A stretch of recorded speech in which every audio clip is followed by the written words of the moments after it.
Sveiki tauta.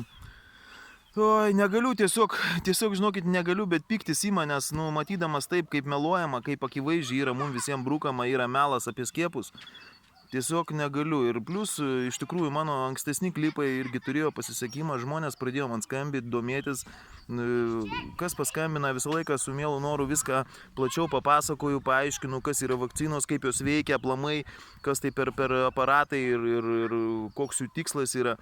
Dabar iš tikrųjų sulaukiau daug skambučių ir klausimų būtent dėl erkinio encefalito.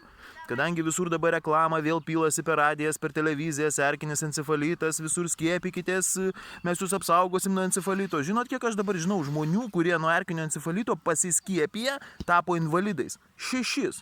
Tai aš tik tai žinau 6. O kiek dar jų yra tokių, kurie pasiskiepijo šituo blogiu, net nežinau kaip pavadinti, melo virusu ir tapo lošiais. Vienas dalykas labai paprastas, jeigu jums įsisiurbė erkė, atminkite vieną paprastą dalyką. Rūgštinėje terpėje visą laiką plinta bet kokie virusai.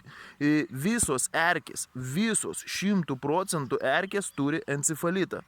Encefalitas tai yra medžiaga, kuri marinuoja, vakcinuoja, taip toliau daro, kad jūs nejaustumėt, negirdėtumėt. Čia reikia pasidomėti, giliau pasikapstyti. Tiesiog dar kartą sakau, visos erkės turi encefalitą. Tačiau, jeigu jūsų organizmas yra šarminis, aukšta šarminė terpė, joks encefalitas jums nėra baisus. Kodėl, pavyzdžiui, farmacijos įmonės, ligoninėse ar kur, jeigu jūs įsiurbė erkę, jūs ateinat ir sakot, oi, man įsiurbė erkę. Gerai, sako, viskas labai fainai, jūs dabar paimkit ir palaukiam 2 savaitės, mes luktelkim ir palaukim, pasižiūrėsim, kas vyks toliau. O jūs įsigandę sakot, taigi negali būt, taigi palaukit, taigi man įsiurbė erkę, taigi bus encefalitas, aš susirgsiu. Nė velnio.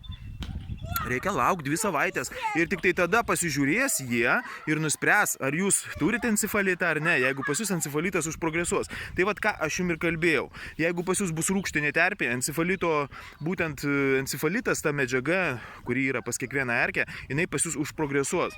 Todėl patarimas yra paprastas, kaip apsisaugoti nuo erkinio encefalito. Šarminkit organizmą.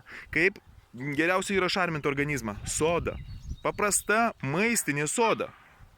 Reiškia, imkit paprastą stiklinę, į stiklinę įdėkit šaukštelį sodos, paprastos sodos maistinės, užpilkite ją verdančių vandeniu, tiesiog štai užvirė arbatinukė vanduo ir iš karto užpilkite tą šaukštelį sodos verdančių vandeniu, centimetrą, 2 centimetrus verdančio vandens. Jisai nuputos, paskui išmaišykit su šaukšteliu, dapilkit šalto vandens, pilną stiklinę, kad būtų, vėl išmaišot ir išgeriat. Ir taip 3-4 kartus į dieną, 4-5 dienas pagerkit sodą. Tikrai jums tas nepakenks, nepamaišys, jausitės puikiai. Kitas dalykas vėl, žiūrėkit, ką valgot. Visa gyvulinė kilmė, visa karvės pieno produktai, mėsa, viskas, visi tai yra rūgštinantis produktai, nes mums jie kardinaliai netinka. Tai vėl dar viena melo teorija, tai yra būtent mitybos visa ta piramidė. Todėl, nežinau, aš pats 7 metai veganas, jaučiuosi nuostabiai, šiandien iš ryto padariau 10 prisitraukimų, būčiau krosą prabėgęs, bet dirbau. Bet jaučiuosi puikiai, man 46 metai, o aš taip nesijaučiau, kai man buvo 25, nes aš jau naudojau tada gyvulinę kilmę. Šiaip veganų tapęs, pamiršau, kas yra lygos ir mano visa šeima, mes irgi visi esam veganai ir aš neatsimenu, kad mano šeimos narys nors vienas būtų buvęs ligoniniai, gulėtų ar ten eitume, ieškotume kažkokių tai galų.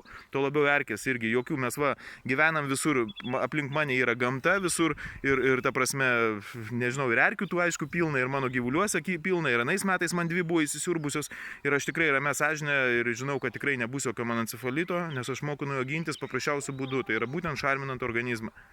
Kągi visiems geros dienos, geros vasaros, jeigu kyla kokių klausimų, būtent skiepų tematika, būtent kažkas jūs domina, kažkas, tiesiog įsigandę esat, nesuvokėt, nežinot, kreipkitės, tikrai visą laiką padėsiu, pats sakau, 12 metų dirbu šitoj srity, tikrai informacijos maišas ir pasistengsiu kiek įmanoma paprastai, neapkraudamas jokiom formulėm ir jokiais dideliais ten įrodymais, tiesiog jums paaiškit, ką reikia daryti ir kaip tai reikia daryti. Gero vakaro, visiems adios.